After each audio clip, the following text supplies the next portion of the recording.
Coming up on this Tuesday edition of Daybreak, the death toll from the Ebola outbreak in West Africa rises to 887 as the spread of the disease picks up speed.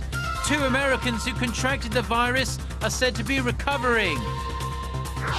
Japan and China will reportedly arrange two-way talks between their leaders at an APEC summit in Beijing in November in a bid to mend ties strained to breaking point over territorial and historical issues. Plus, an Israeli official says Israel has agreed to an Egyptian 72-hour ceasefire proposal in Gaza. Daybreak begins now.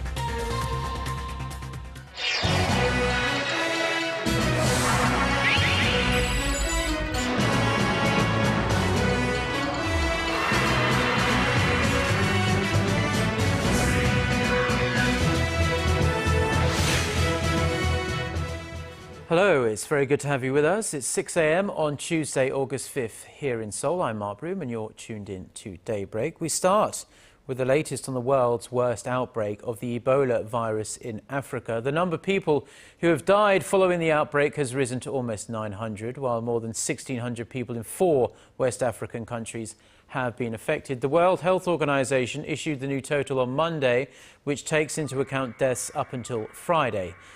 Meanwhile, there are hopes that an experimental serum to treat the disease is working. Now, this serum was given to 2 American aid workers, Dr. Kent Brantly, you can see his photo there, and Nancy Writebol, who contracted the virus in West Africa. Brantly is now being treated at Emory University Hospital in the US. Infectious disease specialists say he is now strong enough to stand up and walk.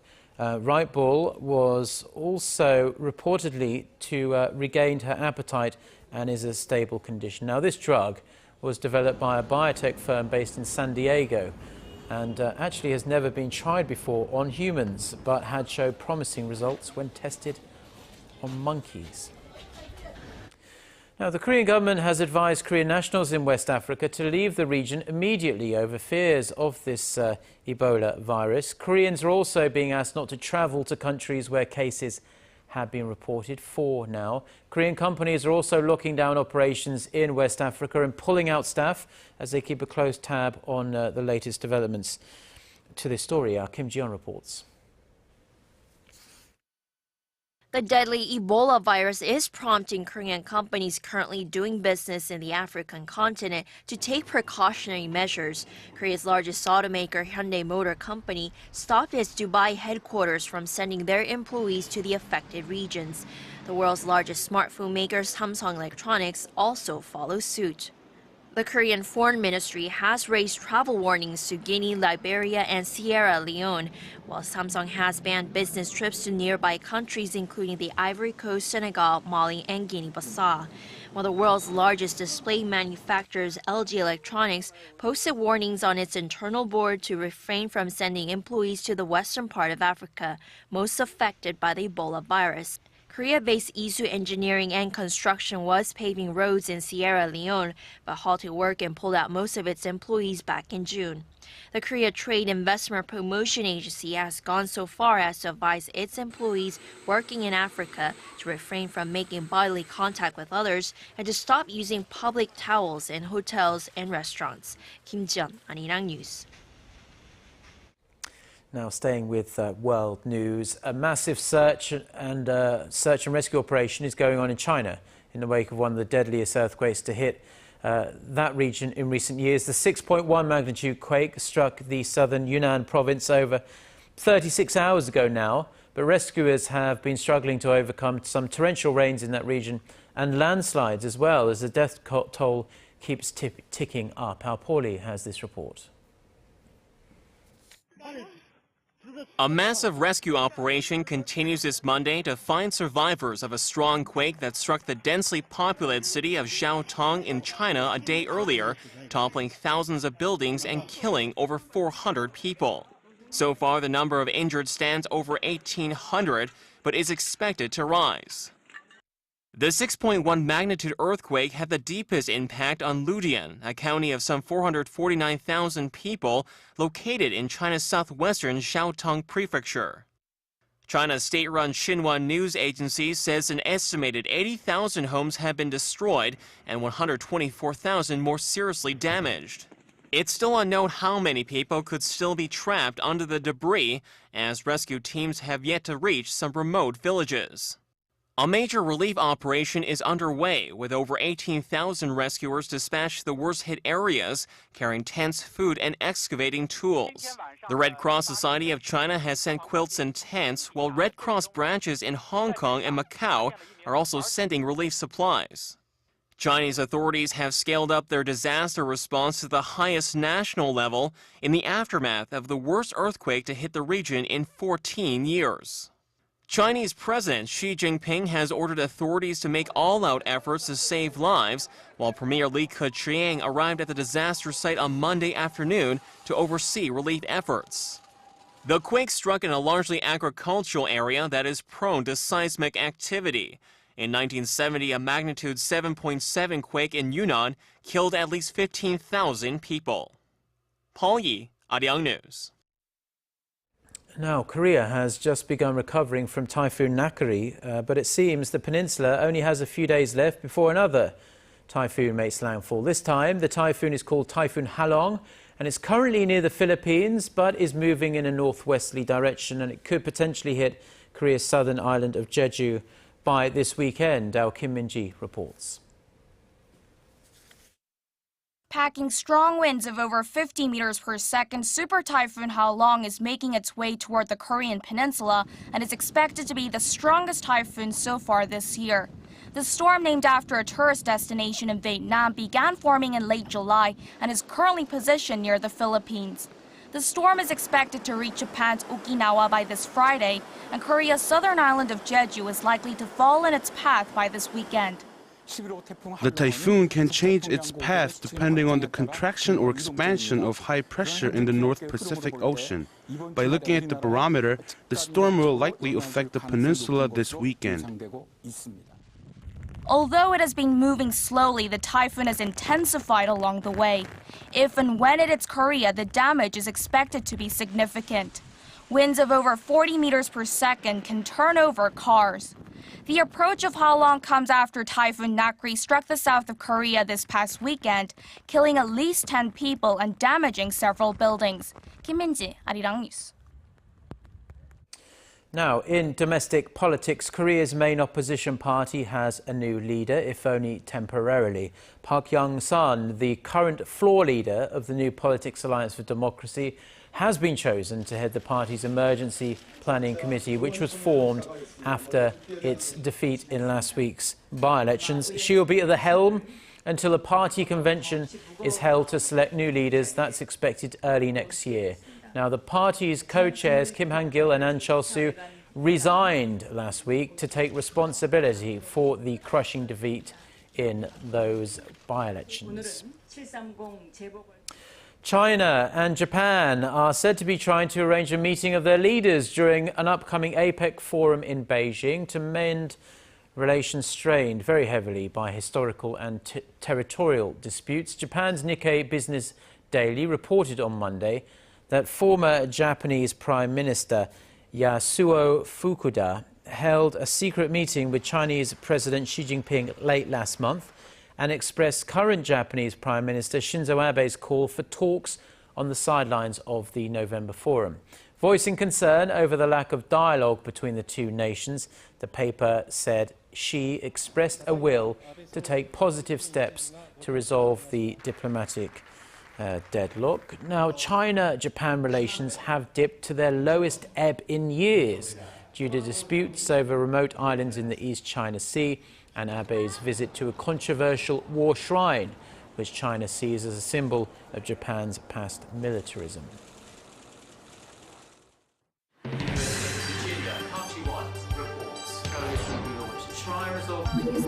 We start before the sun rises to bring you the latest stories out of Korea. We also lead the way with important global coverage. Stay on the pulse of what is happening with Daybreak.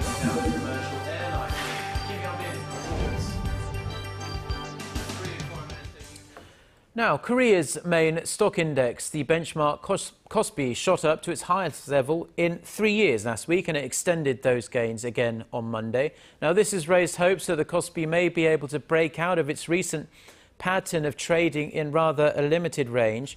Also, if you look at the shifting stock prices, we can see the nation's economy is moving away from its traditional manufacturing powerhouses and becoming increasingly more reliant on electronics and IT companies. Our Yulian has this report. The benchmark Kospi broke the 2,080 mark last week for the first time in 3 years. But that's not good news for everybody, as data analyzed by Corporate Tracker CEO Score show that former heavyweights in the traditionally strong petrochemical, steel, and shipbuilding sectors are faring poorly. They used to be among the main building blocks of the Korean economy, but their market cap has slumped in the past 3 years. Market cap for IT companies, on the other hand, jumped by the biggest margins. Market superstars Samsung Electronics, which take up about 15% of overall market capitalization, rose by over 60% during the period. And the world's second biggest memory chip maker, SK Hynix, and Korea's leading online portal operator, Naver Corporation, both saw their market cap jump by over 100%. But the market value of POSCO, Korea's largest steel maker, shrank by nearly 27% during the period, while that of the world's biggest shipbuilder, Hyundai Heavy Industries, dwindled by over 60%. This has naturally led to a shift in the proportion of market cap by each industry. While the IT, automobile, petrochemicals, and shipbuilding and steel each took up a similar share of the Kospi market cap back in 2011, the market cap is now mainly led by the IT sector, which accounts for more than a quarter of the overall market. Companies in the petrochemical business saw market cap shrink by over half to 6%. Yurian, Arirang News. Now, stimulus measures recently laid out by Korea's new economic team, headed by the new finance minister, are focused on boosting domestic demand and raising, hopefully, household income here in Korea.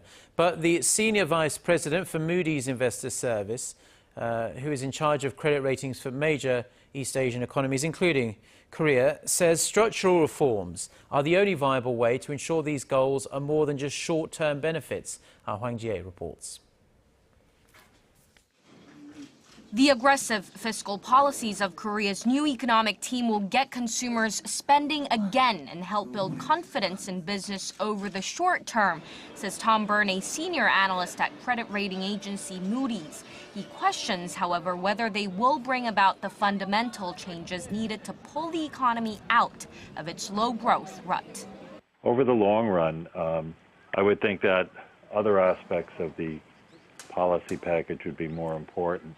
In particular, the new economic team's focus on economic innovation, such as reducing the debt level of public institutions.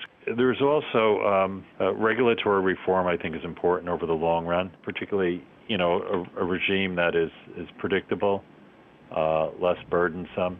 Regarding government measures to tax corporate cash reserves, Burns said carrots are better than sticks when it comes to policies. They know that they would get a higher return on a productive investment than they would just by sitting on cash balances. While the new set of economic stimulus comes amid concerns that the Korean economy might follow in the footsteps of Japan's 20 years of lost growth, Burns says Korea is not the only country suffering from the slow growth trap. I think just about every economy is facing the prospects that growth will be slower now than it was before the global financial crisis. About concerns that loosening home loan restrictions could worsen the nation's household debt problem, Byrne believes they aren't warranted for now. Hwang Jie, Arirang News. Now, there's rich and then there's super rich. A new study shows there are 35 super rich Koreans in the country with assets worth over 1 trillion won. That's around or over 968 million US dollars. Among them, less than 1/3, in fact, were self-made.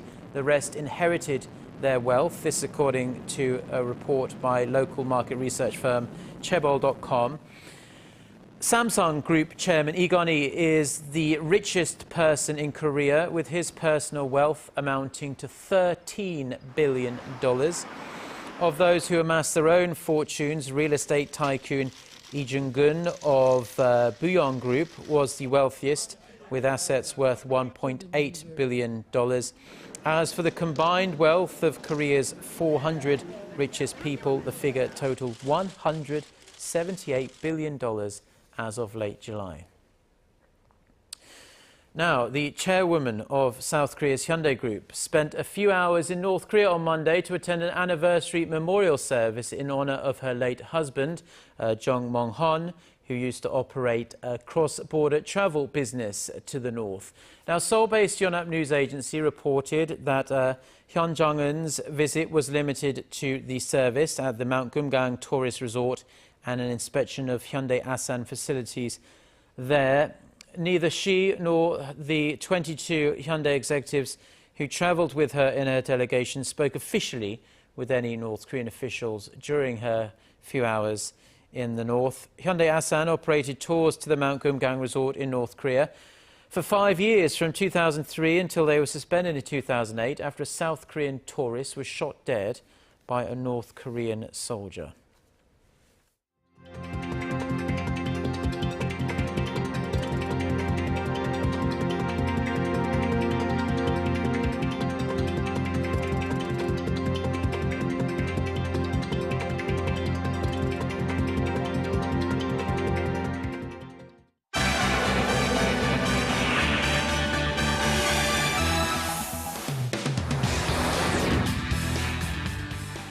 Time now for a look through some of the other international headlines we're following on this Tuesday morning. For that, we turn to our Eunice Kim standing by at the news centre. Good morning, Eunice. And good morning to you, Mark. Some breaking news into our newsroom this morning. A new 72-hour humanitarian truce appears to be on in Gaza. Israel has accepted the proposal made this morning by Palestinian delegates meeting in Cairo. The truce would be good for 3 days if observed, beginning Tuesday morning, 8 a.m. local time. Earlier, a unilateral 7-hour humanitarian window had been observed by Israel. At its expiry, Israeli Prime Minister Benjamin Netanyahu had said Operation Protective Edge would resume and end only when quiet and security are restored for Israelis. Now, the assault appeared to be winding down in the past 24 hours as Hamas rocket fire tapered off and the Israeli Defense Forces said nearly all of the so-called terror tunnels had been destroyed. IDF did continue its attacks in the southern town of Rafah, which had been excluded from that earlier truce. Elsewhere in Gaza, residents flooding the streets to check on their homes, restocking on supplies, and also withdrawing money from the bank. Gaza health officials say there was an Israeli strike that hit a Shati refugee camp as the truce was beginning, killing 3 people and hurting at least 30 others. Meanwhile, the violence extended to Jerusalem Monday when a Palestinian man rammed a construction vehicle into a bus, killing a passerby. Police also say a suspected drive-by shooting was reported in Jerusalem. A ferry carrying some 250 people has capsized in waters 30 kilometers southwest of Bangladesh's capital of Dhaka. Emergency teams have rescued 100 people and recovered 2 bodies. It is unclear at the moment what caused the accident, but a local police chief told the AFP that he had heard the ferry was overloaded with passengers and the river was rough. Boat accidents are unfortunately not uncommon in Bangladesh's river network. 50 people died back in May when a ferry sank in the same district. Baghdad has agreed to provide air support for Kurdish forces, which lost 2 towns to the Islamic State militants in the northern region over the weekend, as well as Iraq's biggest dam in Mosul. This comes despite months of difficult relations between the central Iraqi government and the partially autonomous Kurdish Authority. Kurdish Peshmerga fighters had withdrawn from the towns of Sinjar and Zumar over the weekend. Leaders said they would plan a counteroffensive against the IS forces on Monday. And a Russian tour firm has suspended operations, leaving as many as 27,000 tourists stranded abroad. It is a sign EU and U.S. sanctions are hurting the Russian economy, as the company had blamed the, quote, negative political and economic situation, as well as a deterioration in the ruble exchange rate. In a separate incident, a Russian billionaire businessman said his personal jet was grounded because Gulfstream was no longer servicing his plane and his pilots banned from using its navigation equipment following the U.S. issuing their latest sanctions.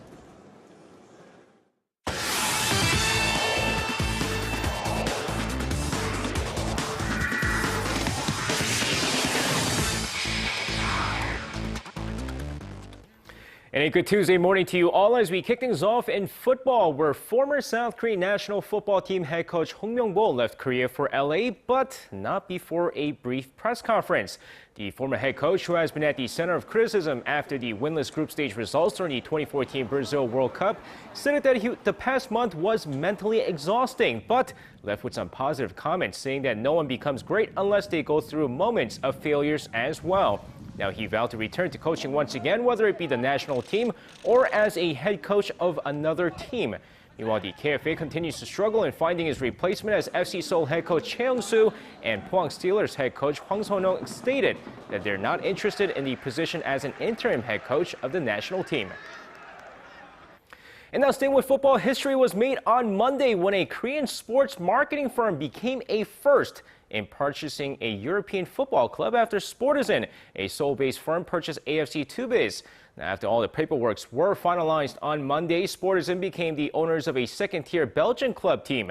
A team which was established back in 1953 was promoted to the first tier in 2008 before being relegated again. But the sports marketing firm has big plans for the team, stating that they will bring in young talents from Korea and hopefully get promoted to the first tier again before earning a ticket to the Europa League. Now, AFC Tubize produced some of the best young talents in Belgium in the past, such as Eden Hazard. And now moving over to the KBO, where one foreign pitcher was in the spotlight after a shocking incident on Sunday. During Sunday's game between the NC Dinos and the SK Wyverns, NC Dinos righty Charlie Sharek got into a huge argument with the home plate umpire over balls and strikes. After a brief back and forth, the American was seen yelling a number of profanity at the ump.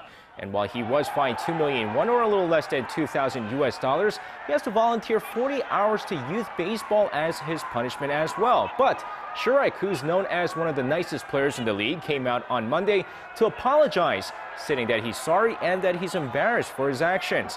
While he's currently 9-5 with an ERA of 2.84 this season. Well, staying with baseball, four games were trying to be made up on Monday, but once again, 3 of the games were canceled again due to the rainy weather. But the LG Twins and the Nexen Heroes got their game in, so let's take a look at the highlights. Of course, going into the game here, second inning, Nexen strikes first thanks to Kim Min-sung's RBI double to left as Park Byung-ho comes in to score for a 1-0 lead. But here come the LG Twins in the bottom of the inning. Park Young-soo's sac fly to center ties the ball game up before Chung Sung-hoon walks here with the bases loaded for a 2-1 lead. Not done yet, though. Hwang Mok-chi swinging a clutch 2-run single up the middle, scores 2 more as the LG Twins take the lead 4-1. But the fourth inning with one man on, Kang Jung-ho, that's number 31 in the season, and Nexen cuts the deficit to 4-3. Despite all that, the LG Twins add a couple of more in the 6th inning as they continue to run away, hanging on to win this game 6-4.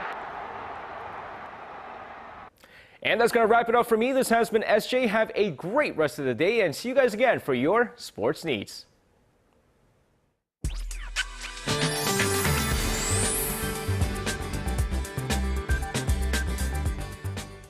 Good morning. Well, today will be cloudy early before becoming partly to mostly sunny in the afternoon, with highs hovering in the low 30s across the nation. Though there should be passing showers in the southern provinces, but it's forecast to be a spotty one. Now, the 11th typhoon of the year, Halong, is approaching, expected to be the strongest typhoon of the year, and it should give a direct influence on the southern parts of the Korea peninsula this weekend. Now, the power of gusty winds that that the typhoon will trigger is strong enough to overturn cars and remove trees from the roots, so it's way more powerful than Nakri. So let's take a close eye on the path of the Typhoon Halong. With that in mind, let's take a closer look at the readings for today. The morning low here in Seoul is starting out at 25, then the high in the capital and Daegu will rise to 32, while Gwangju and Busan will have a daily high of 30 respectively. Now for other regions, it looks like Jeju Island and Daejeon will top out at 31, and Dokdo should see high of 29, while Mount Kumgang, which is at 23. Well, that's all for me at this hour, and I hope you have a wonderful day. Thank you very much, Gianna. And those are the stories we have for you at this hour. Korea Today is coming up in about half an hour's time. We'll be back throughout the day with many more news updates every 2 hours or so, and I'll be back at 10 a.m. Korea time. Until then, goodbye.